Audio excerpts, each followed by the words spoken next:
ഈ ദിവസങ്ങളിൽ നമ്മൾ പഠിച്ചുകൊണ്ടിരുന്നത് എബ്രായ ലേഖനത്തിൽ നിന്നാണ്.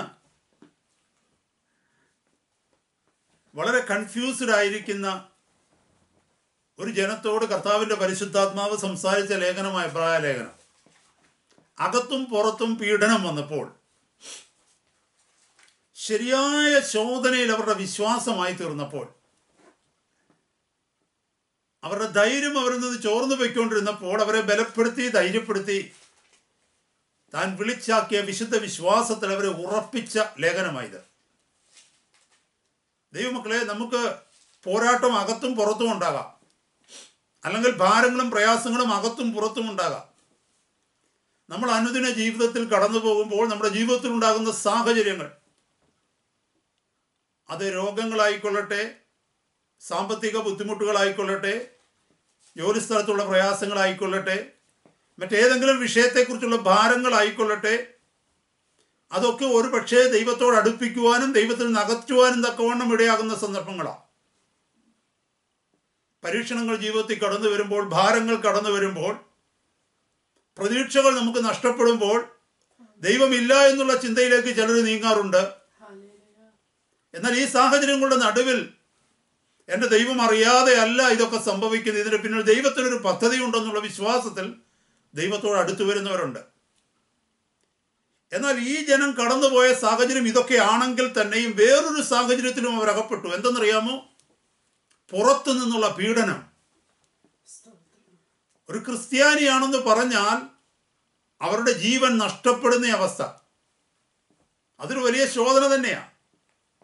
ഞാനൊരു കാര്യം ചോദിക്കട്ടെ ദൈവമക്കളെ, നമ്മളിങ്ങനെ അറിയുകയാണെന്ന് വെച്ചോ, ഒരു ഗ്രൂപ്പ് ആൾക്കാർ, ഇത് ഒരു പക്ഷേ നമ്മൾ കാർഡിഫിലായിരിക്കുമ്പോൾ നമുക്ക് അങ്ങനെ സംഭവ്യമാണോ, വിൽ ദാറ്റ് ഹാപ്പൻ എന്നൊക്കെ നമ്മൾ ചിന്തിക്കും. എന്നാൽ നോർത്ത് ഇന്ത്യയുടെ പ്രദേശങ്ങളൊക്കെ നോക്കുമ്പോൾ, അല്ലെങ്കിൽ അഫ്ഗാനിസ്ഥാൻ, ഇറാഖ്, സിറിയ ഇങ്ങനെയുള്ള രാജ്യങ്ങളിൽ നോക്കുമ്പോൾ, അല്ലെങ്കിൽ ഇറാനിലേക്ക് നോക്കുമ്പോൾ, ഒരു പക്ഷേ ഇത് സാധിക്കുവാനുള്ള ഇതൊക്കെ സംഭവിക്കാനുള്ള എല്ലാ സാധ്യതകളും ഉണ്ട്.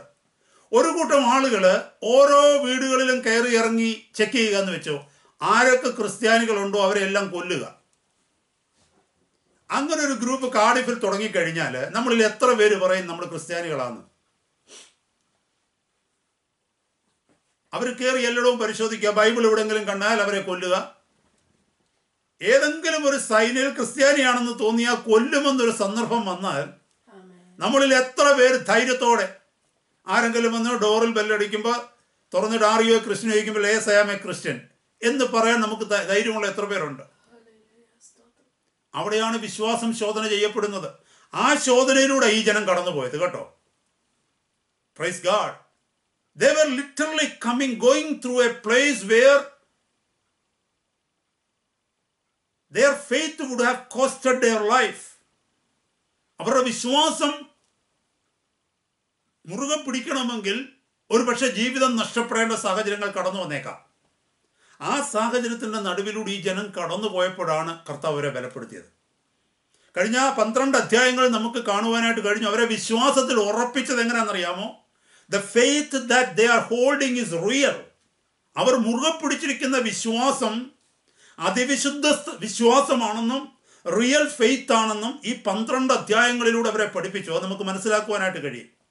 പഴയ നിയമവും പുതിയ നിയമവും തമ്മിലുള്ള കമ്പാരിസന്റെ, കർത്താവിൻ്റെ ഡിയറ്റി ആൻഡ് ഹ്യൂമാനിറ്റി, കർത്താവിൻ്റെ മനുഷ്യത്വവും കർത്താവിൻ്റെ ദൈവത്വവും, അതിൻ്റെ വ്യത്യാസങ്ങൾ, പഴയ നിയമത്തിൻ്റെ കീഴിലുള്ള അവരുടെ ആരാധനാ രീതികൾ, എന്നാൽ പുതിയ നിയമത്തിലേക്ക് കടന്നു വന്നപ്പോൾ നമ്മുടെ ജീവിതത്തിൽ ഉണ്ടായിരിക്കുന്ന വ്യത്യാസം, നമ്മുടെ സ്ഥാനചലനം. പണ്ട് നമ്മൾ ദൈവമേ ദൈവമേ എന്ന് വിളിച്ചിടത്ത് ഇന്ന് പിതാവേ എന്ന് വിളിക്കുവാൻ കഴിഞ്ഞു. ഇത് സംസാരിച്ചുകൊണ്ടിരിക്കുന്നത് എബ്രായരോടാണ്. അവർ യേശു വരുന്നത് വരെ, ഈ വിശ്വാസത്തിൽ വരുന്നത് വരെ സ്വർഗത്തിലേക്ക് നോക്കി വിളിച്ചുകൊണ്ടിരുന്നത് അബ്രഹാമിൻ്റെയും ഇസ്ഹാക്കിൻ്റെയും യാക്കോബിൻ്റെയും ദൈവമായ ഞങ്ങളുടെ ദൈവമേ. ഒന്ന് ഓർത്ത് നോക്കിയേ, പ്രയാസങ്ങളുടെ നടുവിൽ പ്രാർത്ഥിക്കുന്നത് ഇങ്ങനെയാണ്. അബ്രഹാമിനെ സഹായിച്ച, യാക്കോബിനെ സഹായിച്ച, അബ്രഹാമിനെ സഹായിച്ച, ഇസ്ഹാക്കിനെ സഹായിച്ച, യാക്കോബിനെ സഹായിച്ച ദൈവമേ. ഇന്നും പല ക്രിസ്ത്യാനികളും അങ്ങനെ പ്രാർത്ഥിക്കുന്നുണ്ട്. അത് അവരുടെ അറിവുകേട് കാരണം. അന്ന് അവരങ്ങനെയാണ് പ്രാർത്ഥിച്ചുകൊണ്ടിരുന്നത്. കാരണം ഞങ്ങളുടെ ദൈവമേ എന്ന് പറയാൻ അവർക്ക് കഴിയുന്നില്ല പലപ്പോഴും. എന്നാൽ ഇന്ന് നമ്മുടെ പരിശുദ്ധ കർത്താവ് വന്നതോടുകൂടി നമ്മളെ അവിടുത്തെ മക്കളാക്കി തീർത്തോടുകൂടി ഏത് സാഹചര്യത്തിനും നടുവിലിരുന്നും അപ്പാ എന്ന് വിളിക്കാൻ കഴിയും. അപ്പാ എന്ന് വിളിക്കാൻ കഴിയും. Price the Lord. ആ ശ്രേഷ്ഠകരമായ അനുഭവത്തിലേക്ക് അവർ കടന്നു വന്നതൊക്കെ അവരെ പഠിപ്പിച്ചു. എന്നിട്ട് 13-ാം അധ്യായത്തിലേക്ക് വന്നപ്പോൾ ഇപ്പോൾ അവർ മച്ചുവേർഡായി. ഈ വചനമൊക്കെ അവർ കേട്ട് ബലപ്പെട്ടു. അവരുടെ ഹൃദയത്തിലെ മടങ്ങിപ്പോണമെന്നുള്ള ചിന്ത മാറി. യഹൂദ മതത്തിലേക്ക്, പഴയ വിശ്വാസത്തിലേക്ക് മടങ്ങിപ്പോണമെന്നുള്ള ചിന്ത അവരുടെ മാറി. ഇനി ഈ അവസാനത്തെ അധ്യായത്തില്, 13-ാം അധ്യായത്തില് പരിശുദ്ധാത്മാവ് പഠിപ്പിക്കുകയാണ് ഇനി നിങ്ങൾ എങ്ങനെയാ ജീവിക്കേണ്ടത്. ഈ മാറി വന്ന നിങ്ങളെ ലോകം മുഴുവനും വാച്ച് ചെയ്തുകൊണ്ടിരിക്കുക. നിങ്ങളുടെ പഴയ കൂട്ടുകാര്, പഴയ കുടുംബക്കാര്, പഴയ സിസ്റ്റംസ്, ദേശങ്ങളെല്ലാം നിങ്ങളെ നോക്കിക്കൊണ്ട് നിൽക്കുക. കഴിഞ്ഞ ആഴ്ച നമ്മൾ കേട്ടു, you are living in a glass house now, all ice R on you. നിങ്ങളുടെ തകർച്ചയാണ് അവരുടെ ആഗ്രഹം. നിങ്ങൾ തോക്കുന്നു എന്ന് കേൾക്കുമ്പോൾ അവർക്ക് ഭയങ്കര സന്തോഷമാണ്. നിങ്ങൾ ആപത്തിലൂടെ കടന്നു പോകുമ്പോൾ, അനർത്ഥങ്ങൾ നിങ്ങളുടെ ജീവിതത്തിൽ വരുമ്പോൾ അവർ നോക്കിക്കൊണ്ട് ചോദിക്കുന്നു, ഇവരുടെ ദൈവം എവിടെ? അപ്പൊ you are living in a glass house. അതിനും പരിശുദ്ധാത്മാവ് അവരോട് പറഞ്ഞു കൊടുക്കുക നിങ്ങൾ എങ്ങനെയാ ജീവിക്കേണ്ടത്. when you are put on display board, when the whole world around you are watching you, how you have to live. ലോകം മുഴുവനും നിങ്ങളെ നോക്കിക്കൊണ്ടിരിക്കുമ്പോൾ, നിങ്ങളെ മറ്റുള്ളവരുടെ മുമ്പിൽ ഡിസ്പ്ലേ ആയിട്ട് വെച്ചിരിക്കുമ്പോൾ നിങ്ങൾ എങ്ങനെയാണ് ജീവിക്കേണ്ടതെന്ന് ഈ 13-ാം അധ്യായത്തിൽ പഠിപ്പിക്കുന്നു. അപ്പൊ കഴിഞ്ഞ ആഴ്ച കേട്ടത്, ആദ്യം തുടങ്ങിയത് എന്താണെന്നറിയാമോ? ഇറങ്ങി ട്രാക്ട് കൊടുക്കണമെന്നോ രോഗികളെ സന്ദർശിച്ച് അവരുടെ വീടുകളിലൊക്കെ പോയി പ്രാർത്ഥിക്കണമെന്നോ ഒന്നുമല്ല. ആദ്യം വേണ്ടത് നിങ്ങളുടെ ഇടയിൽ തന്നെ ആരംഭിക്കണം. എന്താണെന്നറിയാമോ? നമ്മുടെ കർത്താവ് പറഞ്ഞതുപോലെ, നിങ്ങൾ തമ്മിൽ തമ്മിൽ സ്നേഹിച്ചാൽ എൻ്റെ ശിഷ്യന്മാരെന്ന് എല്ലാവരും അറിയും. യോഹന്നാൻ 12 തോന്നുന്നു, അവിടെ എഴുതിയിരിക്കുന്നു. 12:41 തോന്നുന്നു. ഞാൻ പുതിയൊരു കൽപ്പന നിങ്ങൾക്ക് തരുന്നു, നിങ്ങൾ തമ്മിൽ തമ്മിൽ സ്നേഹിക്കണം. Praise the Lord. You need to have brotherly love. നിങ്ങൾ പരസ്പരം സ്നേഹിക്കുമ്പോൾ മാത്രമാണ് നിങ്ങൾ ദൈവമക്കളാണെന്നും സഹോദരങ്ങളാണെന്നും അറിയുന്നത്. ദൈവമക്കളെ, ഇതൊരു വലിയ സത്യമല്ലേ? നമുക്ക് ഉഗാണ്ടയിലുള്ളവരെ സ്നേഹിക്കാൻ ഭയങ്കര ഇഷ്ടമല്ലേ? നമുക്ക് ചൈനയിലുള്ളവരെ സ്നേഹിക്കാൻ ഭയങ്കര ഇഷ്ടമാണ്. ചിലർ അങ്ങനെ അവിടെ ഇവിടെ ഉള്ളവർക്കൊക്കെ വേണ്ടി ഉപവസിച്ച് പ്രാർത്ഥിക്കുന്നുണ്ട്. എന്നാൽ നമുക്ക് സ്വന്തം സഭയിലുള്ളവരെ സ്നേഹിക്കാൻ പറ്റത്തില്ല പലർക്കും. ഹല്ലേലൂയ. നമ്മളത് ഓർത്ത് നോക്കിയേ. അഫ്ഗാനിസ്ഥാനിലുള്ളവർക്ക് അവിടെ നടക്കുന്ന ശുശ്രൂഷകൾക്ക് പൈസ അയക്കാൻ നമുക്ക് തയ്യാറാണ്. അല്ലെങ്കിൽ അങ്ങനെയുള്ള സാഹചര്യങ്ങളെ, മിഷണറി വർക്കിനെയൊക്കെ നമുക്ക് ഹെൽപ്പ് ചെയ്യാൻ തയ്യാറാണ്. പക്ഷെ സ്വന്തം സഭയ്ക്കകത്ത് ഒരാൾ ദുഃഖം അനുഭവിച്ചാൽ അവരെ സഹായിക്കണമെങ്കിൽ പലതവണ നമ്മളൊന്ന് ആലോചിക്കും. ഇതൊരു വലിയ സത്യമല്ലേ ദൈവമക്കളെ? നമ്മുടെ ജീവിതത്തിൽ നമുക്ക് മറ്റുള്ളവരെ സ്നേഹിക്കാൻ പറ്റും. നമ്മൾ ആരോടൊക്കെ തമാശ പറയുന്നവരാന്ന് ഓർത്തേ. ഭയങ്കര തമാശക്കാരാണ് നമ്മുടെ ഓഫീസിലൊക്കെ ചെന്ന് കഴിഞ്ഞാൽ, അല്ലേ? ജോലി സ്ഥലത്തൊക്കെ ചെന്നാൽ. എന്നാൽ ആ തമാശയുടെ 1% പോലും വീട്ടിൽ പറയുമോ? തമാശ ഭാര്യയുടെ അടുത്ത് തമാശ പറയുമോ? ദൈവമക്കളെ, ഇതൊക്കെ വലിയ ടെസ്റ്റ് ഡോസാണ് നമ്മൾ ചിന്തിക്കേണ്ടത്. ഭാര്യയുടെ കൂടെ, ഭർത്താവിൻ്റെ കൂടെ ഒന്നിച്ചിരുന്ന് പ്രാർത്ഥിക്കാൻ പറ്റും, ഒന്നിച്ച് ചർച്ചിൽ പോകാൻ പറ്റും. പക്ഷെ ഒന്നിച്ചിരുന്ന് ചിരിക്കാൻ നമുക്ക് പറ്റുമോ? അപ്പൊ നമുക്ക് കൂടിരിക്കുന്നവരെ സ്നേഹിക്കാൻ പറ്റുന്നില്ല. അതുകൊണ്ടാണ് കർത്താവ് പറഞ്ഞത്, ഞാൻ നിങ്ങൾക്കൊരു പുതിയ കൽപ്പന തരിക, നിങ്ങൾ തമ്മിൽ തമ്മിൽ സ്നേഹിക്കണം. It has to start from you. അങ്ങനെയാണ് മറ്റുള്ളവർ നിങ്ങളിൽ ഒരു വ്യത്യാസം കാണുന്നത്. ഈ ലോകത്തിലുള്ളവരെല്ലാവരും അങ്ങനെയാ ദൈവമക്കളെ. ഞാനൊരു സഹോദരിയുടെ സാക്ഷ്യത്തെക്കുറിച്ച് കഴിഞ്ഞ കുറച്ച് നാളുകൾക്ക് മുമ്പ് കേൾക്കാനിടയായി. ആ സഹോദരി കണ്ണുനീരോട് കൂടി ആ സഭയിലെ പാസ്റ്ററോട് പറഞ്ഞെന്താണെന്നറിയാമോ? ഭർത്താവിനെ കുറിച്ച്, ഇദ്ദേഹം തൊട്ടടുത്തുള്ളവരോട് സന്തോഷത്തോടെയും സ്നേഹത്തോടെയും സംസാരിക്കുന്നത് പോലെങ്കിലും, അത്രയും വേണ്ട, അതിൻ്റെ പകുതിയെങ്കിലും സ്നേഹത്തോടെ എന്നോടൊന്ന് സംസാരിച്ചാൽ മതിയായിരുന്നെന്ന്. ഒരു ക്രിസ്ത്യാനിയെക്കുറിച്ച്, ഒരു വിശ്വാസിയെക്കുറിച്ചാണ് കേട്ടത്. എന്താണെന്നറിയാമോ? അയൽവക്കക്കാരോടും മറ്റുള്ളവരോടും സഭയിൽ വരുമ്പോൾ സഭയിലുള്ളവരോടൊക്കെ ഭയങ്കര സന്തോഷത്തിലാണ് സംസാരിക്കുന്നത്. പക്ഷെ വീട്ടിൽ ചെല്ലുമ്പോൾ ഭാര്യയുടെ അടുത്ത് കടിച്ചു കീറുന്ന സ്വഭാവമാണ്. ഇത് മനുഷ്യ സഹജമാണ് ദൈവമക്കളെ. അതിൽ നിന്നൊരു മാറ്റം കിട്ടണമെങ്കിൽ കർത്താവ് നമ്മുടെ ഹൃദയത്തെ മാറ്റിയേ പറ്റൂ. യേശു കർത്താവ് പറഞ്ഞ അതുകൊണ്ടാണ്, നിങ്ങൾ തമ്മിൽ തമ്മിൽ ആദ്യം സ്നേഹിക്കണം, എങ്കിൽ മാത്രമേ നിങ്ങൾ എൻ്റെ ശിഷ്യന്മാരെന്നറിയൂ. അത് തന്നെയാണ് ഇവിടെ വചനത്തിൽ പറയുന്നത്. 13-ാം അധ്യായത്തില് ബാക്കി എന്തെല്ലാം നിങ്ങൾ ചെയ്യുന്നതിന് മുമ്പ് ആദ്യം നിങ്ങളുടെ മധ്യത്തിൽ സഹോദര സ്നേഹം ഉണ്ടാവണം. സഹോദര സ്നേഹം ഉണ്ടാകണം. കഴിഞ്ഞ ആഴ്ച ആ സഹോദര സ്നേഹത്തെക്കുറിച്ചാണ് നമ്മൾ കേട്ടത്. ഹല്ലേലൂയ. അപ്പൊ ഇന്ന് വീണ്ടും ആ ഭാഗത്തേക്ക് പോകാനായിട്ട് ആഗ്രഹിക്കുന്നില്ല. പുതിയ പുതിയ തിങ്കിങ്, പുതിയ പുതിയ ആലോചനകൾ കിട്ടുന്നുണ്ട്. എനിക്കറിയാം, കേൾക്കാൻ പറ്റുന്നുണ്ട് കർത്താവിൽ നിന്ന്. പക്ഷേ അത് വീണ്ടും പറയാൻ പോയി കഴിഞ്ഞാൽ കഴിഞ്ഞ ആഴ്ചയിലേക്ക് വീണ്ടും നമ്മൾ പോകും. അതുകൊണ്ട് നമുക്ക് അടുത്ത മുന്നോട്ട് തന്നെ പോകാം.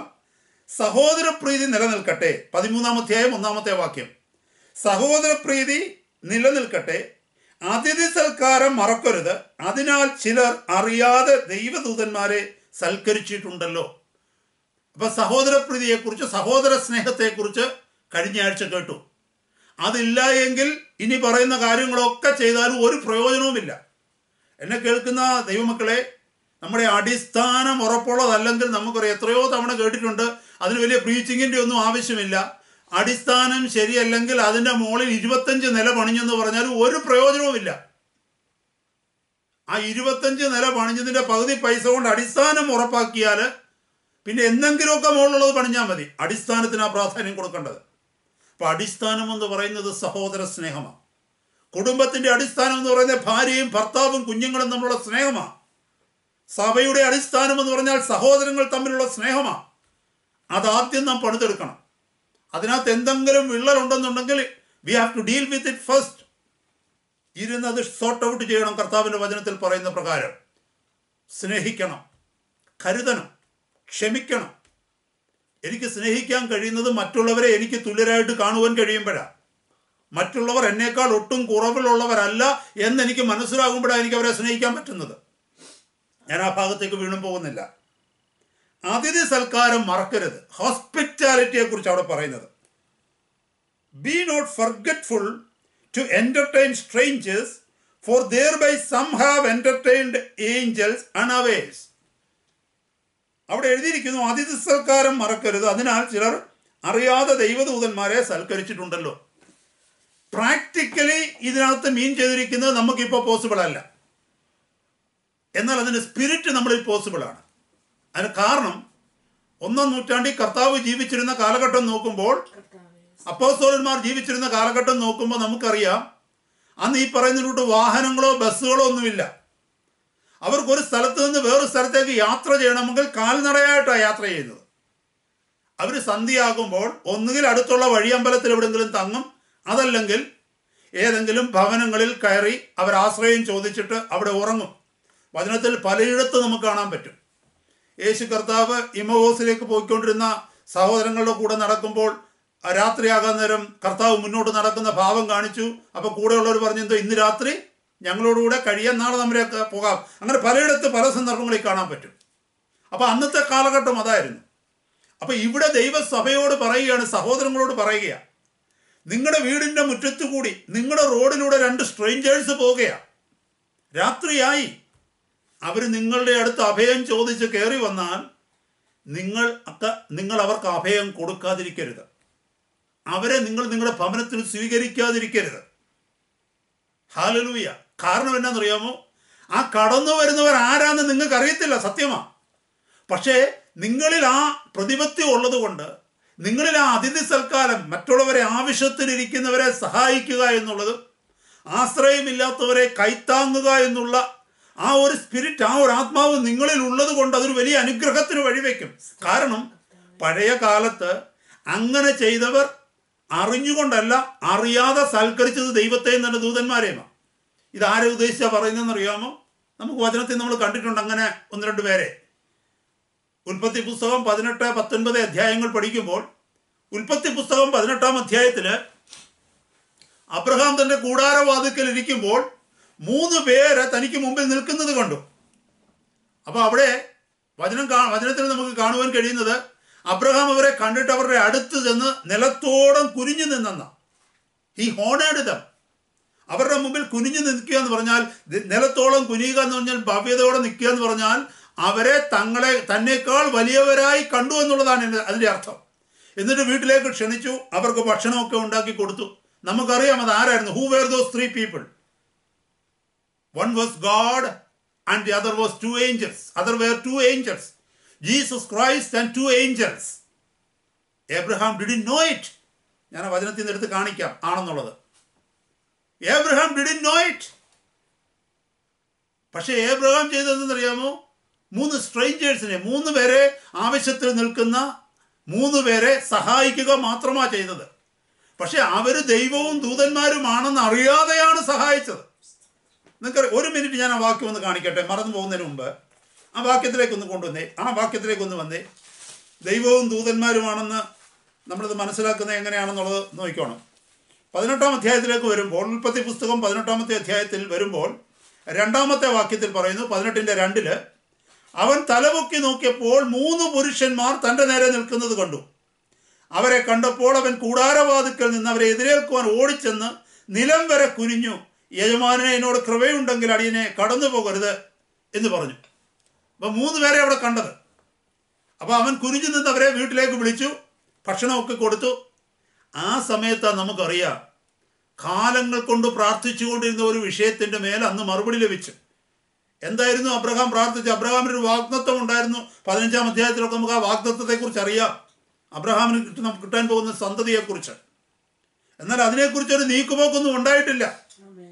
എന്നാൽ ആ വാഗ്ദത്തം മടങ്ങി വന്നത് എപ്പോഴാണെന്ന് ചോദിച്ചാൽ ഇപ്പോഴാണ്. ഈ അധ്യായം താഴേക്ക് വായിക്കുമ്പോൾ നമുക്ക് മനസ്സിലാകും, അബ്രഹാമിനെ ദൈവം അനുഗ്രഹിക്കുന്നു. അവർ പറയുന്നുണ്ട്, അടുത്ത വർഷം ഈ സമയത്ത് ഞങ്ങൾ മടങ്ങി വരുമ്പോൾ സാറ ഗർഭിണിയായി, സാറയ്ക്കൊരു മകനുണ്ടാകുമെന്ന്. ഇപ്പം ഞാൻ അതല്ല പറയാൻ വന്നത്. ഇവിടെ നമ്മൾ വചനം വായിച്ചു, അതിനാൽ ചിലർ അറിയാതെ ദൈവദൂതന്മാരെ സൽക്കരിച്ചിട്ടുണ്ടല്ലോ. Praise God. അതിഥി സൽക്കാരം മറക്കരുത്. അതിനാൽ ചിലർ അറിയാതെ ദൈവദൂതന്മാരെ സൽക്കരിച്ചിട്ടുണ്ടല്ലോ. അതിഥി സൽക്കാരം എന്നുള്ള മര്യാദയുള്ളത് കൊണ്ട്, മറ്റുള്ളവരെ സഹായിക്കണമെന്നുള്ള അവരുടെ സ്വഭാവമുള്ളത് കൊണ്ട് അവരറിയാതെയാണെങ്കിലും ദൈവത്തിന്റെ ദൂതന്മാരെ സൽക്കരിച്ചിവിടെ. ദൈവദൂതന്മാരാണെന്ന് അറിഞ്ഞുകൊണ്ടല്ല അബ്രഹാം സൽക്കരിച്ചത്. എന്നാൽ സൽക്കരിച്ച് കഴിഞ്ഞിട്ട് അറിഞ്ഞത് ദൈവവും തൻ്റെ ദൂതന്മാരുമാണെന്ന്. അവിടെ ഞാൻ ആ 18-ാം അധ്യായം താഴേക്ക് വായിച്ച് വരുമ്പോൾ നിങ്ങൾ 22-ാമത്തെ വാക്യം ഒന്ന് നോക്കിയേ, വേഴ്സ് 22. അങ്ങനെ ആ പുരുഷന്മാർ അവിടെ നിന്ന് തിരിഞ്ഞ് സോദോമിലേക്ക് പോയി. അബ്രഹാമോ യഹോവയുടെ സന്നിധിയിൽ തന്നെ നിന്നു. ഇംഗ്ലീഷിൽ എഴുതിയിരിക്കുന്നു, and the men turned their faces from thence and went toward Sodom, but Abraham stood yet before the Lord. ദൈവത്തിന്റെ സന്നിധിയിൽ, കർത്താവിന്റെ സന്നിധിയിൽ തന്നെ അബ്രഹാം നിന്നു. ആ ദൂതന്മാർ സോദോമിലേക്ക് പോയി. 19-ാമത്തെ അധ്യായം 1-ാമത്തെ വാക്യം നോക്കിയേ, 19 verse 1. ആ 2 ദൂതന്മാർ വൈകുന്നേരത്ത് സോദോമിലെത്തി. ലോത്ത് സോദോം പട്ടണവാതിക്കൽ ഇരിക്കുകയായിരുന്നു. അവരെ കണ്ടിട്ട് ലോത്ത് എഴുന്നേറ്റ് എതിരേറ്റ് ചെന്ന് നിലം വരെ കുനിഞ്ഞ് നമസ്കരിച്ചു. ഇവിടെ ആ മനുഷ്യനും ആതിഥ്യ മര്യാദയുള്ളയാളാ. ഒരിക്കലും ദൂതന്മാരാണെന്നും പറഞ്ഞിട്ടല്ല. താഴേക്ക് വായിക്കുമ്പോൾ 19-ാമത്തെ അധ്യായം വായിക്കുമ്പോൾ മനസ്സിലാകും, ആണെന്നറിഞ്ഞുകൊണ്ടല്ല ലോത്ത് അവരെ സ്വീകരിച്ചത്. അപ്പൊ ഇവിടെ വന്നത് 2 ദൂതന്മാരാ. അബ്രഹാമിന്റെ അടുത്ത് വന്ന എത്ര പേരാ? 3 പേര്. 22-ാമത്തെ വാക്യത്തിൽ വായിക്കുന്നു, ആ ദൂതന്മാര് സോദോമിലേക്ക് പോയി. അബ്രഹാം ദൈവത്തോടു കൂടെ നിന്നു. ആ 18-ാം അധ്യായത്തിന്റെ 22 മുതൽ താഴേക്കുള്ള വാക്യങ്ങൾ നമുക്ക് മനസ്സിലാക്കുവാൻ പറ്റും. 50 നീതിമാന്മാരുണ്ടെങ്കിൽ സോദോമിനെ നശിപ്പിക്കത്തില്ല. 45 പേര്. പിന്നെന്തോ പറഞ്ഞു? പിന്നെ താഴേക്ക് വരുമ്പോൾ 40 പേര്, 30 പേര്, 20 പേര്, 10 പേര്. ഇത് ആരോട് സംസാരിക്കുന്ന? This is A conversation between Abraham and the Lord. ആ സമയത്ത് മറ്റേ 2 പേര് സോദോമിലേക്ക് വന്നു. ഞാൻ ജസ്റ്റ് നിങ്ങളുടെ അറിവിന് വേണ്ടി പറഞ്ഞെന്ന് മാത്രമേ ഉള്ളൂ. കാരണം നമ്മൾ വചനം പഠിക്കുന്നത് ഇങ്ങനെയാണ്. ആരെങ്കിലും ഒരു സംശയം ചോദിച്ചാൽ അത് പറഞ്ഞു കൊടുക്കാൻ നമുക്ക് കഴിയണം. ഇവിടെ പറഞ്ഞത് എന്താണെന്നറിയാമോ ദൈവമക്കളെ? ഈ അതിഥി സൽക്കാരം ചെയ്തത് കൊണ്ട് അവരറിയാതെയാണെങ്കിലും ശരി ദൈവത്തെയും തൻ്റെ ദൂതന്മാരെയും സ്വീകരിക്കുവാനും അവർക്ക് ആതിഥ്യം അരുളുവാനും കഴിഞ്ഞു. അതുമൂലം അവരനുഗ്രഹിക്കപ്പെട്ടു എന്നാണ് ഞാൻ പറയാൻ വന്നത്. അബ്രഹാമിന് എന്ത് കിട്ടി? തൻ്റെ വാഗ്ദത്ത സന്തതിയെ കിട്ടി. ലോത്തിന് എന്ത് കിട്ടി? സോദോം ഗോമോറ എരിഞ്ഞ് ഭസ്മമാകുന്നിടത്ത് അവനെയും അവൻ്റെ കുടുംബത്തെയും രക്ഷിക്കുവാൻ ഉള്ള ഒരു മാർഗം തുറന്നു കിട്ടി. ഇത് രണ്ടും ഉണ്ടായത് എന്തുകൊണ്ടാണെന്നറിയാമോ? അവരെ സ്വീകരിക്കാൻ ഇടയായതുകൊണ്ടാണ്. ഇത് നമ്മളെ പഠിപ്പിക്കുന്നത് എന്താണെന്നറിയാമോ? ഞാൻ പറഞ്ഞു, 1-ാം നൂറ്റാണ്ടിൽ ഇത് സർവ്വസാധാരണമായിരുന്നു. വഴി നടന്ന് യാത്ര ചെയ്ത് ക്ഷീണിച്ച് വരുന്ന ആളുകൾക്ക് അഭയം കൊടുക്കുക എന്നുള്ളത് സർവ്വസാധാരണമാണ്. എല്ലാവരും അത് കൊടുക്കത്തില്ല. കാരണം അഭയം കൊടുക്കണമെങ്കിൽ അവർക്ക് ഭക്ഷണം കൊടുക്കേണ്ടി വരും, അവർക്ക് കിടക്കാൻ ഇടം കൊടുക്കേണ്ടി വരും, അത് മാത്രമല്ല അവരെ വിശ്വസിക്കേണ്ടി വരും. കാരണം കള്ളന്മാരാണെന്ന് കരുതിയാൽ നമുക്കറിയാൻ പറ്റുമോ? അപ്പോൾ വിശ്വസിക്കേണ്ടതായിട്ട് വരും. അപ്പോൾ പല പല റിസ്കുകളുണ്ട്. എന്നാൽ ഹല്ലേലൂയ സ്തോത്രം, അത് ചെയ്യുന്ന പലർക്കും അത് അനുഗ്രഹമായി തീരുന്നു. ഈ സ്പിരിറ്റ് നമ്മുടെ ജീവിതത്തിൽ ഉണ്ടാവണം ദൈവമക്കളെ. ഒരാൾ ആവശ്യത്തിലിരിക്കുമ്പോൾ, ഹല്ലേലൂയ സ്തോത്രം, ഒരാൾക്കില്ലായ്മയിലിരിക്കുമ്പോൾ അവരെ സഹായിക്കുവാൻ, അവരെ കൈമടങ്ങി ഹല്ലേലൂയ കൈനീട്ടി സഹായിക്കുവാൻ നമുക്ക് കഴിയണം. ആദിത്യ സൽക്കാരം എവിടെയായാലും ദൈവമക്കളെ, we must wait for an opportunity to be a blessing to somebody. വാക്കുകൊണ്ട് ബ്ലെസ് ചെയ്യാൻ എല്ലാവർക്കും പറ്റും കേട്ടോ. ഇവിടെ രണ്ട് കാര്യങ്ങളാണ് ഈ അധ്യായത്തിന്റെ ആദ്യത്തെ വാക്യങ്ങളിൽ പഠിപ്പിക്കുന്നത്. Love and compassion.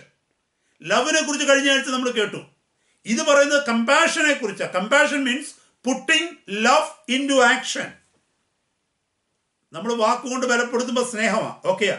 പക്ഷെ സ്നേഹത്തെ പ്രായോഗികമാക്കുന്നതാണ് കരുണ എന്ന് പറയുന്നത്, കമ്പാഷൻ. നമ്മൾ എപ്പോഴും മനസ്സിലാക്കണം, ആവശ്യങ്ങളിൽ ഇരിക്കുന്നവരുടെ നേരെ കണ്ണടയ്ക്കരുത്. നമുക്ക് കഴിയുമെങ്കിൽ നാം സഹായം ചെയ്യണം, അവരുടെ അടുക്കൽ ഇറങ്ങി ചെല്ലണം. അതിന് നമുക്ക് ചിലപ്പം ഇച്ചിരി അധ്വാനിക്കേണ്ടതായിട്ട് വരും, കുറച്ച് അൺകംഫർട്ടബിൾ ആയിരിക്കും, നമുക്ക് ചില സാഹചര്യങ്ങളിൽ നാം ചില ബുദ്ധിമുട്ടുകൾ അനുഭവിക്കേണ്ടി വരും. പക്ഷെ എങ്കിലും കർത്താവിൻ്റെ സ്നേഹം നമ്മളെ നിർബന്ധിക്കുക. എന്തിനെന്നറിയാമോ? We are living in a glass house. നമ്മൾ ക്രിസ്ത്യാനിയാണ്, നമ്മൾ ദൈവ പൈതലാണ് എന്ന് ലോകം അറിയുന്നത് നാം ചെയ്യുന്ന കരുണയിലൂടെ. അതുകൊണ്ടാണ് മത്തായിയുടെ സുവിശേഷം 5:7 പറയുന്നത്, കരുണയുള്ളവർ ഭാഗ്യവാന്മാർ, അവർക്ക് കരുണ ലഭിക്കും. ഇത് തന്നെ യാക്കോബിന്റെ ലേഖനം 2-ാം അധ്യായം 17-ാമത്തെ വാക്യമാണെന്ന് തോന്നുന്നു പറയുന്നു, കരുണ കാണിക്കാത്തവന് കരുണയില്ലാത്ത ന്യായവിധി ഉണ്ടാകും. Price the Lord. ദൈവമക്കളെ, നമ്മൾ ഒരിക്കലും മറന്നു പോകരുത്. പ്രവർത്തികൾ കൊണ്ട് നമുക്ക് ആർക്കും സ്വർഗത്തിൽ എത്താൻ പറ്റത്തില്ല, അത് സത്യമാണ്.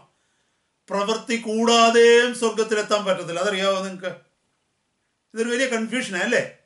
No one can go to heaven with works. At the same time it's very difficult to go to heaven without works. അതെങ്ങനെയാണെന്നറിയാമോ അതിൻ്റെ അർത്ഥം? എഫേസ്യ ലേഖനത്തിലേക്കൊന്ന് വന്നേ. എഫേസ്യ ലേഖനം 2-ാം അധ്യായം, എഫേസ്യ ലേഖനം 2-ാം അധ്യായം 8 മുതൽ 10 വരെയുള്ള വാക്യങ്ങൾ. 8, 9, 10. കൃപയാലല്ലോ നിങ്ങൾ വിശ്വാസം മൂലം രക്ഷിക്കപ്പെട്ടിരിക്കുന്നത്, അതിന് നിങ്ങൾ കാരണമല്ല, ദൈവത്തിന്റെ ദാനമത്രയാകുന്നു. ആരും പ്രശംസിക്കാതിരിപ്പാൻ പ്രവൃത്തികളും കാരണമല്ല. ക്രിസ്തുവേശുവിലുള്ള വിശ്വാസം മൂലമാണ് നമ്മൾ രക്ഷിക്കപ്പെട്ടിരിക്കുന്നത്, അല്ലാതെ നമ്മുടെ ആരുടെയും പ്രവൃത്തികൾ കൊണ്ടല്ല.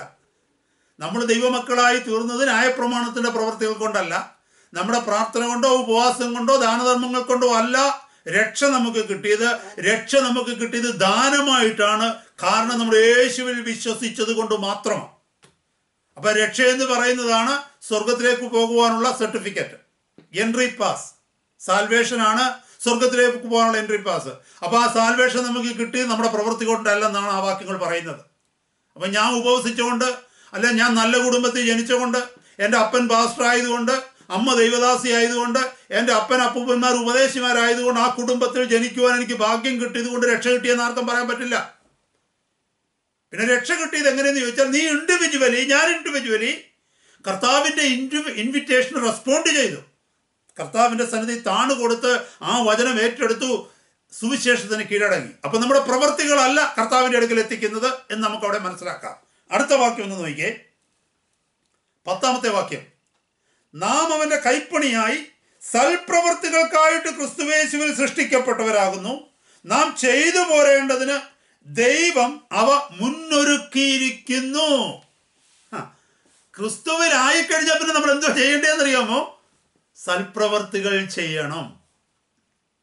ഒന്ന് മനസ്സിലായിക്കേ. ക്രിസ്തുവിലാകുന്നതിന് മുമ്പ് ചെയ്ത സൽപ്രവർത്തികളൊന്നും തന്നെ ഒരു പ്രയോജനവുമില്ല. അതാ വചനം പഠിപ്പിക്കുന്നത്. കാരണം എന്നറിയാമോ? യേശുവിലാകുന്നതിന് മുമ്പ് നമ്മൾ ആർക്കെങ്കിലും നന്മ ചെയ്തു കഴിഞ്ഞാൽ നമ്മളത് 10 പേരോട് പറയുമായിരുന്നു. ഞാൻ കൊടുത്തു, ഞാൻ ചെയ്തു എന്ന് പറയുമായിരുന്നില്ലേ? കർത്താവിന് മഹത്വം ഒരിക്കലും കിട്ടത്തില്ലായിരുന്നു. എന്നാൽ ഇപ്പം നമ്മൾ ആർക്കെങ്കിലും ഒരു നന്മ ചെയ്താൽ നമ്മൾ എങ്ങനെയാ പറയുന്നത്? ഞാൻ ചെയ്തതെന്നല്ല പറയുന്നത്, കർത്താവ് എന്നോട് പറഞ്ഞു, ഞാൻ ചെയ്തു. ആർക്കാ മഹത്വം കിട്ടിയത്? കർത്താവിന്. അതുപോലെ നമ്മൾ പറയും എന്തുവെന്നറിയാമോ? കൃപയാൽ ചിലരെ സഹായിക്കുവാൻ തക്കവണ്ണം കർത്താവിനെ ഉപയോഗിച്ചു. ആർക്കാണ് മഹത്വം കിട്ടിയത്? കർത്താവിന്. അപ്പൊ അവിടെ മനസ്സിലായോ? അപ്പൊ ഈ സൽപ്രവർത്തികൾ ഇല്ലെങ്കിൽ നമ്മുടെ വിശ്വാസം കൊണ്ടൊരു പ്രയോജനവുമില്ല. യാക്കോബിന്റെ ലേഖനം വരുമ്പോൾ യാക്കോബിന്റെ ലേഖനത്തിലേക്ക് ഒന്ന് പെട്ടെന്ന് വന്നേ.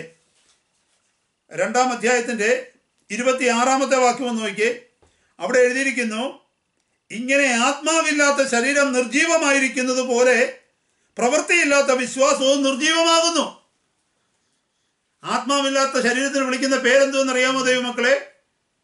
Dead body. Think of a body without a spirit. What is that body called? Dead body. അപ്പൊ ഡെഡ് ബോഡിക്ക് തുല്യമാണെന്ന് പ്രവൃത്തിയില്ലാത്ത വിശ്വാസം. ഞാൻ ദൈവ പൈതലാണെന്ന് പറഞ്ഞിട്ട് എനിക്ക് നന്മ പ്രവർത്തിക്കാൻ കഴിയുന്നില്ലെങ്കിൽ, ഞാൻ ദൈവ പൈതലാണെന്ന് പറഞ്ഞിട്ട് മറ്റുള്ളവരെ പ്രവൃത്തികൾ കൊണ്ട് സ്നേഹിക്കാൻ കഴിയുന്നില്ലെങ്കിൽ, ഞാൻ ഡെഡ് ബോഡിക്ക് തുല്യമാണെന്ന്, എനിക്ക് ജീവനില്ലെന്ന്. അപ്പോൾ അതിൻ്റെ അർത്ഥങ്ങൾ മനസ്സിലായോ ദൈവമക്കളെ? പ്രവൃത്തി കൊണ്ട് സ്വർഗത്തിൽ പോകുവാൻ ആർക്കും കഴിയത്തില്ലെന്നുള്ള പ്രസംഗങ്ങൾ ഒത്തിരി ഉണ്ട്. അതൊത്തിരി കംഫർട്ട് തരുന്നതാണ് നമുക്ക്. സോഷ്യൽ ഗോസ്പലിന്റെ മറ്റൊരു മുഖമാത്. എന്നാൽ ദൈവ പൈതലെ കർത്താവ് നിന്നെ വീണ്ടെടുത്തത് സൽപ്രവർത്തികൾക്കായിട്ടാണെന്ന് എഫേസ്യ ലേഖനം 2:10 നമ്മൾ പഠിച്ചു. എന്തിനാ? നീ ചെയ്തു പോരേണ്ടതിന് അത് കർത്താവ് മുന്നൊരുക്കി വെച്ചിരിക്കുക. God has appointed you to do that after being saved. അപ്പൊ നമ്മൾ ഓർത്തു നോക്കണം, ഇത് നമ്മുടെ ഉത്തരവാദിത്തമാണ്. We are accountable. ദൈവസന്നിധിയിൽ കടന്നു ചെല്ലുമ്പോൾ നമ്മുടെ ഈ ജീവിതം കൊണ്ട് നമ്മൾ ക്രിസ്തുവിനെ എങ്ങനെ വെളിപ്പെടുത്തി എന്ന്, കർത്താവിനെ എങ്ങനെ മഹത്വപ്പെടുത്തി എന്നുള്ളത് നമുക്ക് മനസ്സിലാക്കുവാനായിട്ട് കഴിയും. കർത്താവിനെ കുറിച്ച് പറഞ്ഞാൽ തന്നെയും ദൈവവചനത്തിൽ നമുക്ക് കാണുവാൻ കഴിയുന്നത് അവൻ നന്മ ചെയ്തുകൊണ്ട് ജീവിച്ചെന്ന. കർത്താവ് മറ്റുള്ളവർക്ക് നന്മ ചെയ്തു. അപ്പൊ ദൈവമക്കളെ, പ്രൈസ് ഗോഡ്, ഈ വലിയ സത്യങ്ങൾ നമ്മൾ മനസ്സിലാക്കുവാൻ കോണം മറന്നു പോകരുത്. ഇനി അടുത്ത വാക്യം നോക്കിക്കോ. 3-ാമത്തെ വാക്യത്തിലേക്ക് വരുമ്പോൾ വളരെ ശ്രദ്ധയോടെ കേൾക്കണമേ. 3-ാമത്തെ വാക്യം, നിങ്ങളും തടവുകാർ എന്ന പോലെ തടവുകാരെയും നിങ്ങളും ശരീരത്തിൽ ഇരിക്കുന്നവരാകിയാൽ കഷ്ടം അനുഭവിക്കുന്നവരെയും ഓർത്തുകൊള്ളുവിൻ. Praise God. ഇതാരോടാ പറയുന്നത്? ദൈവമക്കളോട് പറയുകയാണ്. നിങ്ങളെ ഈ ലോകം നോക്കിക്കൊണ്ടിരിക്കുന്നു. നിങ്ങളുടെ ഒരു പ്രാർത്ഥനയും ഉപവാസവും മാത്രമേ ഉള്ളൂ. ഒരു മനുഷ്യനും നിന്നെ കൊണ്ട് പ്രയോജനമില്ലെന്നുണ്ടെങ്കിൽ നീ ദൈവ പൈതലല്ല, ആത്മാവില്ലാത്ത ശരീരം പോരാന്ന്. അതാ യാക്കോബ് അപ്പോസ്തലൻ പറഞ്ഞത്. ഇവിടെ പറയുന്നു, നിങ്ങളും തടവുകാരാണെന്നുള്ള കാര്യം ഓർത്തു നോക്കണം. നിങ്ങളും തടവുകാർ എന്ന പോലെ തടവുകാരെയും നിങ്ങളും ശരീരത്തിലിരിക്കുന്നവരാക്കിയാൽ കഷ്ടം അനുഭവിക്കുന്നവരെയും ഓർത്തുകൊള്ളുവിൻ. ഇതിന്റെ കാരണം എന്താണെന്നറിയാമോ? തടവുകാരെന്ന് പറഞ്ഞാൽ അതിന്റെ അർത്ഥം എന്തെന്നറിയാമോ? ബോണ്ടേജ്, ബോണ്ടഡ്, കെട്ടപ്പെട്ടവർ. Praise the Lord. നമ്മൾ ആരുടെ തടവുകാരനാണ്? നമ്മൾ ക്രിസ്തുവിന്റെ തടവുകാരാണ്. ക്രിസ്തുവിന്റെ ബദ്ധൻ. അപ്പോസ്തലനായ പൗലോസ് എപ്പോഴും ഉപയോഗിക്കുന്ന ഒരു എക്സ്പ്രഷനാണ് ക്രിസ്തുവിന്റെ ബദ്ധനായിരിക്കുന്ന ഞാൻ. I am the prisoner of Jesus Christ. ക്രിസ്തുവിന്റെ ബദ്ധനായിരിക്കുന്ന ഞാൻ. അപ്പൊ നമ്മള് ദൈവമക്കൾ എന്ന് പറയുന്നത് കർത്താവിന്റെ തടവുകാരാണ്. കർത്താവിന്റെ തടവുകാരാണ്. Praise God. അവന് തടവുകാരായി തീർന്നവരാ. കാരണം നമ്മളെ വിളിച്ചിരിക്കും, നമ്മൾ കർത്താവ് പറയുന്നത് മാത്രം ചെയ്യുവാനും കർത്താവിനെ പ്രസാദിപ്പിക്കുവാനും കർത്താവിന്റെ പിന്നാലെ നടക്കുവാനും തക്കവണ്ണം വിളിക്കപ്പെട്ടവരാ. അപ്പൊ നമ്മുടെ തടവുകാരായതുകൊണ്ട് നാം തടവുകാരെ ഓർക്കണമെന്ന്. ഇത് ആരെക്കുറിച്ചാണ് ഉദ്ദേശിക്കുന്നതെന്ന് അറിയാമോ? ദൈവമക്കളെ, അന്നത്തെ ഇത് എഴുതപ്പെടുമ്പോൾ ഈ സഭയ്ക്കകത്തുള്ളവരെ കുറിച്ച് തന്നെ അറിയാം. ഈ വിശ്വാസത്തിൽ വന്നതുകൊണ്ട് അനേകർ തടവ് പുള്ളികളായി തീർന്നു. ഒരു പേജ് പുറകോട്ടൊന്നും മറിക്കാമെങ്കിൽ ഞാനത് വായിച്ച് കേൾപ്പിക്കാം. എബ്രായ ലേഖനം 10-ാം അധ്യായത്തിന്റെ 32 മുതലുള്ള വാക്യങ്ങൾ. Hebrews chapter 10 verse 32 onwards. നമ്മളിതൊക്കെ പഠിച്ച ഭാഗങ്ങളാണെങ്കിലും ഞാനൊന്ന് വായിക്കുക. എന്നാൽ നിങ്ങൾ പ്രകാശനം ലഭിച്ച ശേഷം നിന്ദകളാലും പീഡകളാലും കൂത്തുകാഴ്ചയായും ഭവിച്ചും ആ വക അനുഭവിക്കുന്നവർക്ക് കൂട്ടാളികളുമായി തീർന്നും ഇങ്ങനെ കഷ്ടങ്ങളാൽ വളരെ പോരാട്ടം കഴിച്ച പൂർവ്വകാലം ഓർത്തുകൊള്ളുവിൻ. തടവുകാരോട് നിങ്ങൾ സഹതാപം കാണിച്ചതല്ലാതെ സ്വർഗത്തിൽ നിലനിൽക്കുന്ന ഉത്തമ സമ്പത്ത് നിങ്ങൾക്കുണ്ട് എന്നറിഞ്ഞ് സമ്പത്തുകളുടെ അപഹാരവും സന്തോഷത്തോടെ സഹിച്ചുവല്ലോ. അപ്പൊ ഈ വിശ്വാസത്തിൽ വന്നതുകൊണ്ട് ഒത്തിരി പീഡനങ്ങൾ അവർക്ക് അനുഭവിക്കേണ്ടി വന്നു, നിന്ദയും പരിഹാസങ്ങളും അനുഭവിക്കേണ്ടി വന്നു, കഷ്ടങ്ങൾ അനുഭവിക്കേണ്ടി വന്നു, മറ്റുള്ളവരുടെ കൂത്തുകാഴ്ചയായി പബ്ലിക് ഡിസ്പ്ലേ ആകേണ്ടി വന്നു. അതുമാത്രമല്ല, ഇവര് പലരും തടവുകാരോട് സഹതാപം കാണിച്ചു. തടവുകാരോട് സഹതാപം കാണിക്കുക എന്ന് പറഞ്ഞാൽ അതിൻ്റെ അർത്ഥം ആ കാലഘട്ടത്തിൽ ക്രിസ്തീയ വിശ്വാസം എന്ന് പറയുന്നത്, ക്രിസ്ത്യാനിറ്റി എന്ന് പറയുന്നത് ഫോർബിഡൻ ആയിരുന്നു. അങ്ങനത്തെ ഒരു സെക്റ്റിനെ അന്ന് അനുവദിച്ചിരുന്നില്ല. റോമ ഗവൺമെന്റും യഹൂദന്മാരും അതിനെ എതിർത്തിരുന്നു. അപ്പോൾ ആരെങ്കിലും ക്രിസ്ത്യാനികളാണെന്ന് പറഞ്ഞാൽ അവരെ പീഡിപ്പിക്കുക, അവരെ ജയിലിലായി അടയ്ക്കുക എന്നുള്ളത് അന്നത്തെ സാധാരണ കാഴ്ചയായിരുന്നു. എവിടെയെങ്കിലും ഒരു കൂട്ടായ്മ രഹസ്യമായിട്ട് ഏതെങ്കിലും ഗുഹയ്ക്കകത്തോ ഏതെങ്കിലും ഭവനത്തിനകത്തോ 3-4 പേര് കൂടി കൂട്ടായ്മ നടക്കുന്നു എന്നറിഞ്ഞാൽ അന്നത്തെ പോലീസ് കടന്നു എന്ന് അവരെ പിടിച്ചുകൊണ്ട് ജയിലിലടയ്ക്കും. അന്നത്തെ ജയിലെന്ന് പറഞ്ഞാൽ ഇന്നത്തെ ജയിൽ പോലുള്ള AC ജയിലുകളല്ല, 3 സ്റ്റാർ ജയിലുകളൊന്നും അല്ല അന്നത്തെ ജയിലുകൾ. അന്നത്തെ ജയിലിൽ എന്താണെന്ന് അറിയണമെങ്കിൽ പിന്നെ അപ്പോസ്തലന്റെ ലേഖനങ്ങളൊക്കെ പഠിച്ചാൽ നമുക്ക് മനസ്സിലാകും. അന്നത്തെ പിന്നെ ജയിലുകൾ എന്ന് പറഞ്ഞാൽ ഡഞ്ചൻസ് ആയിരുന്നു, ഡഞ്ചൻസ് ആൻഡ് ഗ്യാലോസ് ആയിരുന്നു. അവിടുത്തെ ആ സെല്ലുകൾ എന്ന് പറഞ്ഞാൽ, ആ പ്രിസൺ സെൽസ് എന്ന് പറഞ്ഞാൽ, those were very worst. A common person could never stay in there. അതിന്റെ ഫ്ലോറുകൾ എന്ന് പറഞ്ഞാൽ they were not concrete, it was simply mud there.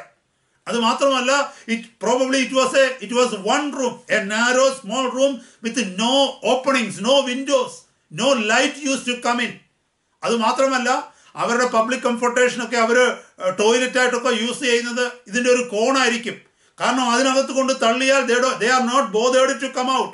അവരെ ആരും ബോധർ പോലും ചെയ്യത്തില്ല വെളിയിൽ കൊണ്ടുവരാൻ വേണ്ടി. ഭക്ഷണം മാത്രം ആ ചെറിയ ഓപ്പണിങ്ങിനകത്തൂടെ ഭക്ഷണം കൊടുക്കും.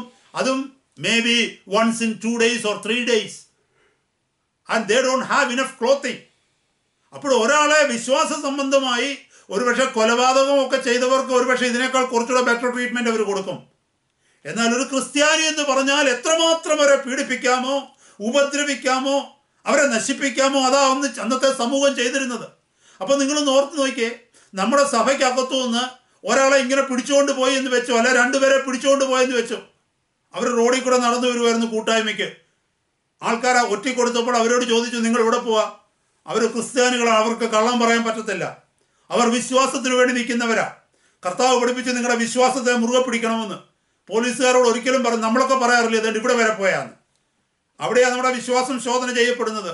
എന്നാൽ ഈ ദൈവമക്കൾ പറയും, ഞങ്ങൾ പ്രാർത്ഥനയ്ക്ക് പോവുക. ഓ, പ്രാർത്ഥനയ്ക്കോ? എന്തിൻ്റെ പ്രാർത്ഥന? നിങ്ങൾ ക്രിസ്ത്യൻസ് ആണോ?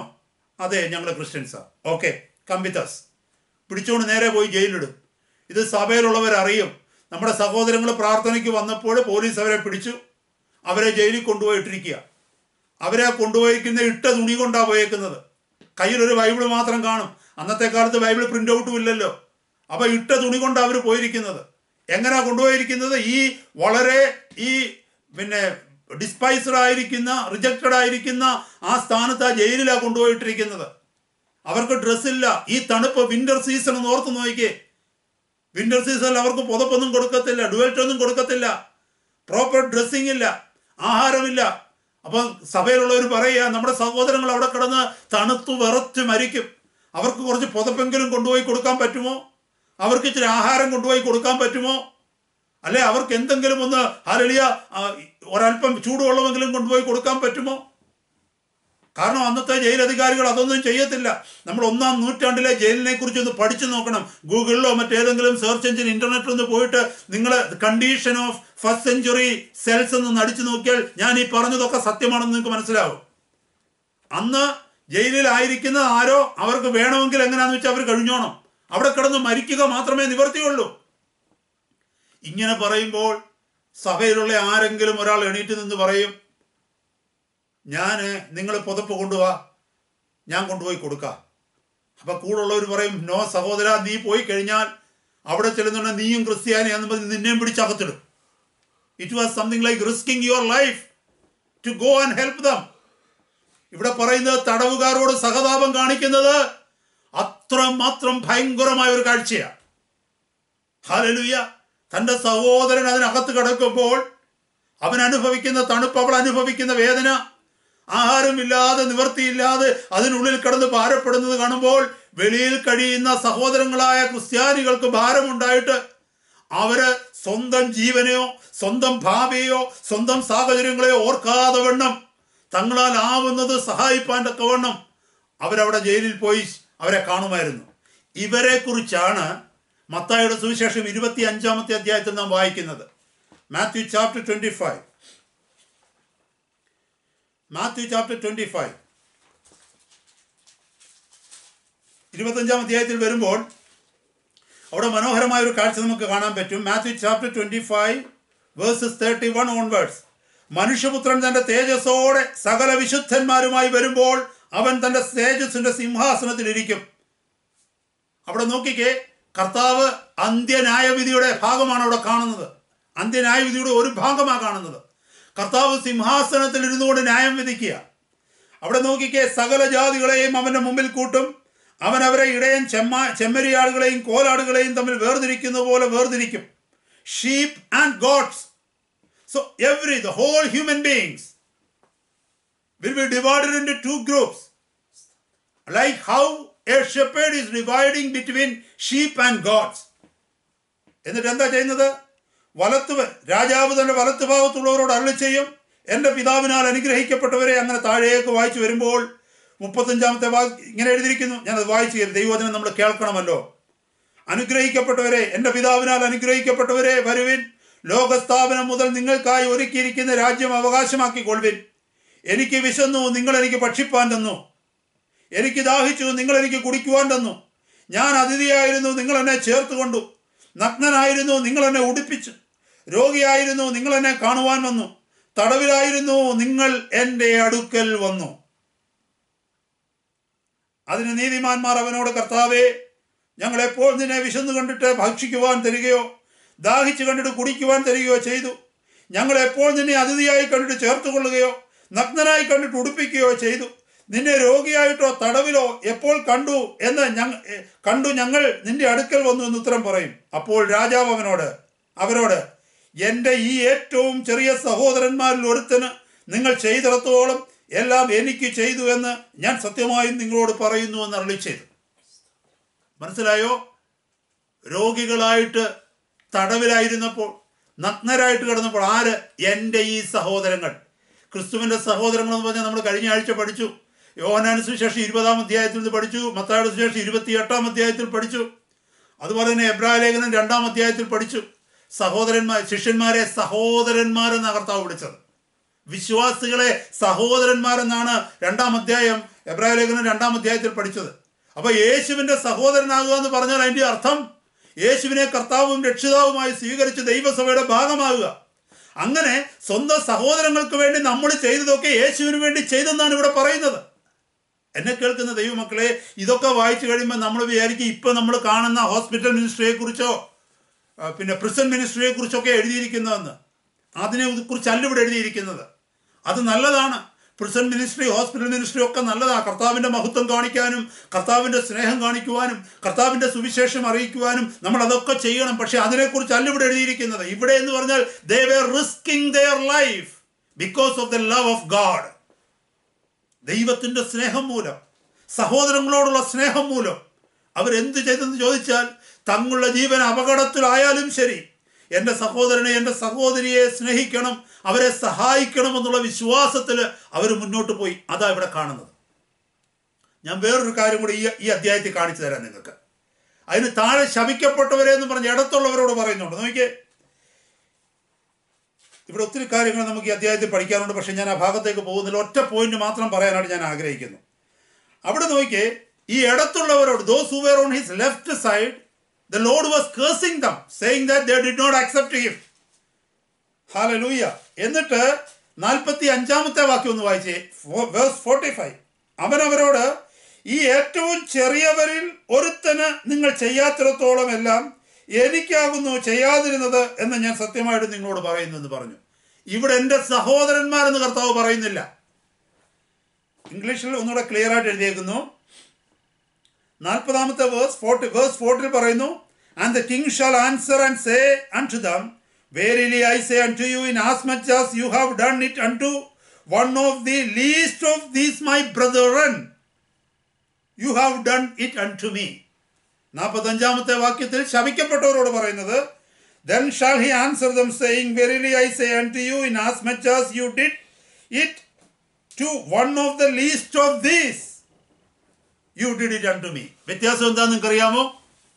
നീതിമാന്മാരോട് പറയുമ്പോൾ, ദൈവമക്കളോട് പറയുമ്പോൾ, കർത്താവിനെ കുറിച്ച് അറിയുന്നവരോട് പറയുമ്പോൾ, അനുഗ്രഹിക്കപ്പെട്ടവരോട് പറയുമ്പോൾ അവരോട് പറയുന്നത്, എൻ്റെ ഈ ഒരു സഹോദരന് നീ ചെയ്തതൊക്കെയും എനിക്കാ ചെയ്തത്.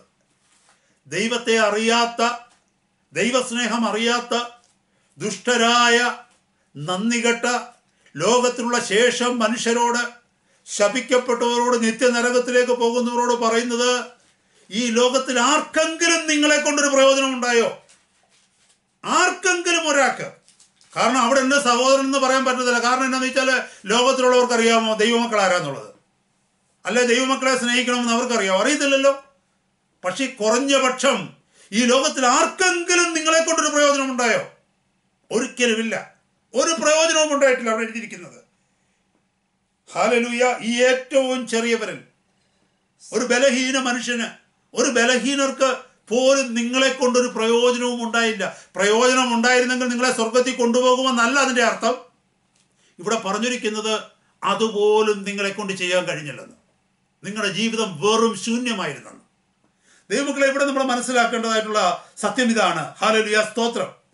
നാം എപ്പോഴും മറ്റുള്ളവരെ സ്നേഹിക്കുന്നവരും മറ്റുള്ളവരെ കരുതുന്നവരുമായിരിക്കണം. ഹല്ലേലൂയ. നമ്മുടെ കണ്ടീഷൻ എന്താണെന്നുള്ളത് നാം മനസ്സിലാക്കണം. ഇവിടെ എഴുതിയിരിക്കുന്നു, നമ്മൾ തടവുകാരാണ്. നമ്മൾ തടവുകാരെന്ന് പറഞ്ഞു കഴിഞ്ഞാൽ നമ്മൾ കർത്താവിന് വേണ്ടി വിളിക്കപ്പെട്ടവരാണ്. നമ്മുടെ ഇഷ്ടം, ഒരു തടവുകാരൻ്റെ പ്രത്യേകത എന്താ പറയുക? You know who is A prisoner? A prisoner means he cannot do his will now. He is compassed. He is enclosed. അവനൊരു എൻക്ലോഷറിനകത്താക്കിയിരിക്കുക, ഒരു മുറിക്കകത്ത് അവനെ കെട്ടിയിട്ടിരിക്കുക. തോന്നുമ്പോൾ വെളിയിൽ ഇറങ്ങിപ്പോകാൻ പറ്റത്തില്ല. ആരുടെയെങ്കിലും സഹായമില്ലാതെ പുറത്തു വരാനൊക്കത്തില്ല. And he is enclosed. He is imprisoned. അതാ ഒരു തടവുകാരൻ. അപ്പം ഞാൻ ക്രിസ്തുവിൻ്റെ തടവുകാരനാന്ന് പറഞ്ഞാൽ അതിൻ്റെ അർത്ഥം എന്താണെന്നറിയാമോ? എനിക്കിഷ്ടമുള്ള പോലെ എനിക്ക് ജീവിക്കാൻ പറ്റത്തില്ല. എനിക്കിഷ്ടമുള്ളിടത്ത് പോകാൻ പറ്റത്തില്ല. ഇഷ്ടമുള്ളത് കാണാൻ പറ്റത്തില്ല. ഇഷ്ടമുള്ളത് കേൾക്കാൻ പറ്റത്തില്ല. ഇഷ്ടമുള്ളതിന് വേണ്ടി ജീവിക്കാൻ പറ്റത്തില്ല. കാരണം ഞാൻ കർത്താവിൻ്റെ തടവുകാരനാണ്. ഇവിടെ പറയുന്നു, നിങ്ങളും തടവുകാർ എന്ന പോലെ എപ്പോഴും ഓർക്കുക, ഞാൻ എൻ്റെ കർത്താവിൻ്റെ തടവുകാരനാണ്. ഞാൻ കർത്താവിന് വേണ്ടി വേർതിരിക്കപ്പെട്ടവനാണ്. Praise the Lord. ഹല്ലേലൂയ, സ്തോത്രം. അതുകൊണ്ട് തടവിലിരിക്കുന്നവരെ ഞാൻ ഓർക്കണം. Praise God. ഹല്ലേലൂയ. അവർക്ക് ഞാൻ ആശ്രയമായിട്ട് തീരണം. അവരോട് ഞാൻ കരുണ കാണിക്കണം. Praise the Lord. ഇതിൻ്റെ വേറൊരു വേർഷൻ പറയുന്നത് എങ്ങനെയാണെന്നറിയാമോ? ഇതിനെ വേറൊരു ബൈബിൾ കമൻറ്റേറ്റർ ഇതിനെ ചിത്രീകരിച്ചിരിക്കുന്നത് അത് നിങ്ങളോട് പറയാം. കാരണം ഒരുപക്ഷെ ദൈവവചനം പഠിക്കാൻ താല്പര്യമുള്ള സഹോദരങ്ങൾ നമ്മുടെ മധ്യത്തിലുണ്ട്. അവർ നോക്കുമ്പോൾ കമൻട്രിയിലൊക്കെ പല പല രീതിയിൽ എഴുതിയേക്കുന്ന കാണാം. അപ്പോൾ അങ്ങനെയാണെങ്കിൽ അവരോട് ഞാൻ അതുകൊണ്ടൊന്ന് പറയാനായിട്ട് ആഗ്രഹിക്കുന്നു. അവിടെ പറഞ്ഞിരിക്കുന്നത് എന്താണെന്ന് ചോദിച്ചാൽ, ഇതിന് വേറൊരു അർത്ഥത്തിലും വ്യാഖ്യാനം കൊടുക്കുന്നു. എന്ന് പറഞ്ഞാൽ, ഇപ്പം ഈ സഭയ്ക്കകത്തിരിക്കുന്നവർ ഒരുപക്ഷെ നാളെ തടവിലായേക്കാം. പോയിന്റ് മനസ്സിലായോ? ഇപ്പം നമ്മൾ ഫ്രീ ആണ്. പക്ഷെ നാളെ ഒരുപക്ഷെ നിനക്കും ഈ അവസ്ഥ ഉണ്ടായേക്കാം. നീയും തടവിലാക്കപ്പെട്ടേക്കാം. അപ്പം നാളെ നീയും തടവിലാക്കപ്പെട്ടേക്കാം എന്നുള്ള ചിന്ത നിന്നെ ഭരിക്കുന്നെങ്കിൽ തടവുകാരോട് കരുണ കാണിക്കുവാൻ നിനക്ക് ഓട്ടോമാറ്റിക്കായിട്ട് പറ്റും. കാരണം ഒരുപക്ഷെ നാളെ ഞാനും അങ്ങനെ ആയിക്കൂടാ എന്നില്ലല്ലോ. മനസ്സിലായോ ദൈവമക്കളെ? അവിടെയും നമ്മളെ ഓർമ്മിപ്പിക്കുന്നത് എന്തെന്ന് ചോദിച്ചാൽ, we are called to help people. അടുത്ത വാക്യം നോക്കിയേ, നിങ്ങളും ശരീരത്തിലിരിക്കുന്നവരാകിയാൽ കഷ്ടമനുഭവിക്കുന്നവരെയും ഓർത്തുകൊള്ളണം. നമ്മുടെ ശരീരത്തിലായിരിക്കുന്നത്, ശരീരം വിട്ടിട്ടില്ല. ഈ ശരീരത്തിലിരിക്കുന്നിടത്തോളം കഷ്ടമനുഭവിക്കേണ്ടി വരും. Price the Lord. ശരീരത്തിൽ ദുഃഖം അനുഭവിക്കുന്ന രോഗത്തിൻ്റെ അനുഭവങ്ങളുണ്ട്, മറ്റു പല പ്രയാസങ്ങളുടെ അനുഭവമുണ്ട്. ഒരാൾ രോഗത്തിലിരിക്കുന്ന കാണുമ്പോൾ ഹല്ലേലൂയ, അവരെ സഹായിക്കാൻ നമുക്ക് കഴിയണമെങ്കിൽ ഒരുപക്ഷെ നാളെ ഈ രോഗം എനിക്കും വന്നേക്കാം എന്നൊരു ചിന്ത വരുമ്പോഴാണ്. അല്ലേ ദൈവമക്കളെ? ഒരാൾ എഴുന്നേക്കാൻ വയ്യാതെ കട്ടിലെ കിടക്കുകയാണെന്ന് കരുതിക്കോ.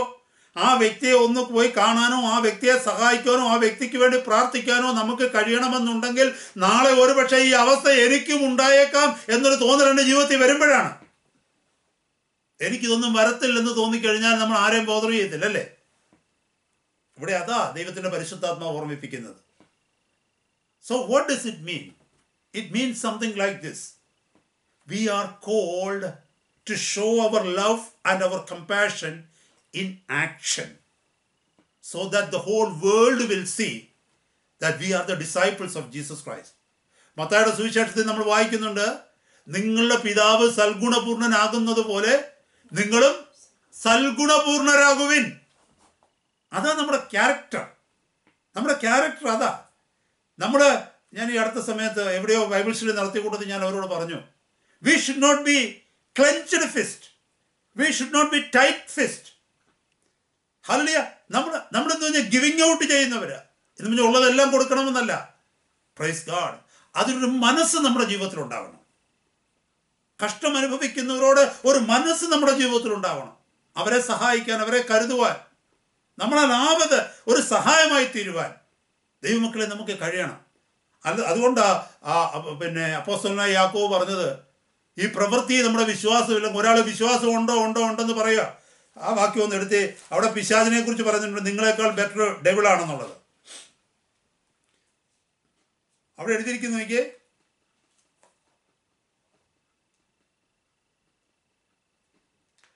17-ാമത്തെ വാക്യം അല്ല 15 മുതലുള്ള വാക്യങ്ങൾ നോക്കിക്കോ. യാക്കോബ് 2:15 മുതലുള്ള വാക്യങ്ങൾ അവിടെ എഴുതിയിരിക്കുന്നു, ഒരു സഹോദരനോ സഹോദരിയോ നഗ്നരും അഹോവൃത്തിക്ക് വകയില്ലാത്തവരുമായിരിക്കെ നിങ്ങളിൽ ഒരുത്തൻ അവരോട്, ഈ സഹോദരനോ സഹോദരിയോ എന്ന് പറഞ്ഞത് സിബ്ലിങ്സിനെ ഉദ്ദേശിച്ചല്ല, ഇത് ദൈവസഭയെ ഉദ്ദേശിച്ച. സിബ്ലിങ്സിന് നമ്മൾ ചിലപ്പോൾ കൊടുക്കുമായിരിക്കും, വീട്ടിൽ ജനിച്ചു വളർന്ന കൂടപ്പറപ്പുകൾക്ക് നമ്മൾ കൊടുക്കും, കൊടുക്കാത്തവരും ഉണ്ട്. ദൈവമക്കളുടെ ഇടയിൽ തന്നെ കൊടുക്കാത്തവരുണ്ട്. കഴിഞ്ഞ ആഴ്ച കുറച്ച് കേട്ടതായതുകൊണ്ട് ഞാൻ ആ ഭാഗത്തേക്ക് പോകുന്നില്ല. ഇത് സഭയ്ക്കകത്തുള്ളവരെ കുറിച്ചാണ് പറയുന്നത്. നിങ്ങളുടെ സഹോദരനോ സഹോദരിയോ നഗ്നരും അഹോവൃത്തിക്ക് വകവില്ലാത്തവരുമായിരിക്കെ എന്ന് പറഞ്ഞാൽ അവരവരുടെ ജീവിതം കൊണ്ട് ശ്രമിക്കുന്നുണ്ട്, പക്ഷെ ജീവിക്കാൻ അവർക്ക് നിവൃത്തിയില്ല. ചുമ്മാതെ ജോലിയില്ലാതെ വീട്ടിൽ ഇരിക്കുന്നവരെ കുറിച്ചല്ല ഇത് പറയുന്നത്, ശരിയായ അർഹതയുള്ളവരെ കുറിച്ച്. ഹല്ലേലൂയ, സ്തോത്രം. ഭാരം അനുഭവിക്കുന്നവരെ കുറിച്ച്. അങ്ങനത്തെ സഹോദരന്മാരും സഹോദരിമാരും സഭയ്ക്കകത്തുണ്ട്. അവർക്ക് നിവൃത്തിയില്ല, അവർക്ക് ആഹാരം കഴിക്കുവാൻ നിവൃത്തിയില്ലെങ്കിൽ അങ്ങനെയുള്ളവരോട് സഭയിലുള്ള വേറൊരു വിശ്വാസി പറയുക, സമാധാനത്തോടെ പോയി തീ കായുകയും വിശപ്പടക്കുകയും ചെയ്യുവിനെന്ന് പറയുന്നതല്ലാതെ ദേഹരക്ഷയ്ക്ക് ആവശ്യമുള്ളത് അവർക്ക് കൊടുക്കാതിരുന്നാൽ ഉപകാരം എന്ത്? അതിൻ്റെ അർത്ഥം എന്താണെന്നറിയാമോ? ഒരാവശ്യക്കാരൻ വന്ന് ആവശ്യം പറയുമ്പോൾ നമ്മൾ പറയാം ഞാൻ പ്രാർത്ഥിച്ചോളാമെന്ന് പറഞ്ഞവരെ മടക്കി വിടാതെ നമ്മളെ കൊണ്ട് കഴിയുന്ന സഹായം ചെയ്യാൻ പറ്റുമെങ്കിൽ ചെയ്യുക. നമ്മൾ പറയത്തില്ല, നമ്മൾ ഒത്തിരി പ്രാർത്ഥിക്കുന്നവരല്ലേ, കാരണം പ്രാർത്ഥിക്കാൻ ചിലവൊന്നുമില്ലല്ലോ. അതാ ഞാൻ ഇന്നലെ പറഞ്ഞത്, നമ്മുടെ പലരുടെയും പ്രാർത്ഥന കേൾക്കുമ്പോൾ അറിയാം അകത്തുനിന്നുള്ള പ്രാർത്ഥനയല്ലെന്ന്. We don't mean what we pray. Praise the Lord. Hallelujah. ഞാൻ ആ ഭാഗത്തേക്ക് പോകുന്നില്ല. സമാധാനത്തോടെ പോയി തീ കായുകയും വിശപ്പടക്കുകയും ചെയ്യുവീനെന്ന് പറയുന്നതല്ലാതെ ദേഹരക്ഷയ്ക്ക് ആവശ്യമുള്ളത് അവർക്ക് കൊടുക്കാതിരുന്നാൽ ഉപകാരം എന്ത്? അങ്ങനെ വിശ്വാസവും പ്രവൃത്തികളില്ലാത്തതായതാൽ സ്വതവേ നിർജീവമാകുന്നു. അങ്ങനത്തെ ഫെയ്ത്തിനെ വിളിക്കുന്നതാണ് ഡെഡ് ഫെയ്ത്ത്. ഒരു പ്രയോജനവുമില്ല ആ വിശ്വാസം കൊണ്ട്, പ്രവൃത്തിയില്ലെങ്കിൽ. കാരണം അടുത്ത വാക്യം പറയുന്നു, എന്നാൽ ഒരുത്തൻ നിനക്ക് വിശ്വാസമുണ്ട് എനിക്ക് പ്രവൃത്തികളുണ്ട് എന്ന് പറയുമായിരിക്കും, നിന്റെ വിശ്വാസം പ്രവൃത്തികൾ കൂടാതെ കാണിച്ചു തരിക, ഞാനും എൻ്റെ വിശ്വാസം പ്രവൃത്തികളാൽ കാണിച്ചു തരാം. അടുത്ത വാക്യം, ദൈവം ഏകനെന്ന് നീ വിശ്വസിക്കുന്നുവോ? കൊള്ളാം, പിശാചുക്കളും അങ്ങനെ വിശ്വസിക്കുകയും വിറയ്ക്കുകയും ചെയ്യുന്നു. വ്യർത്ഥ മനുഷ്യ, പ്രവൃത്തിയില്ലാത്ത വിശ്വാസം നിഷ്ഫലമെന്ന് ഗ്രഹിക്കുവാൻ നിനക്ക് മനസ്സുണ്ടോ? എത്ര ശക്തമായിട്ടാണ് പരിശുദ്ധാത്മാവ് എഴുതുന്നതെന്നറിയാമോ?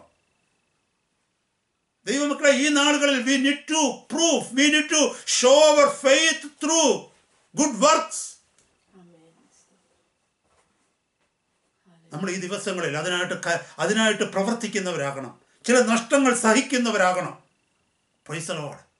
അപ്പോസ്തലൻ ഇവിടെ അതാ പഠിപ്പിക്കുന്നത് നമ്മളെ. യാക്കോബ് അപ്പോസ്തലൻ പരിശുദ്ധാത്മാവിൽ അതാ പഠിപ്പിക്കുന്നത്, പൗലോസ് അപ്പോസ്തലൻ അതാ പഠിപ്പിക്കുന്നത്.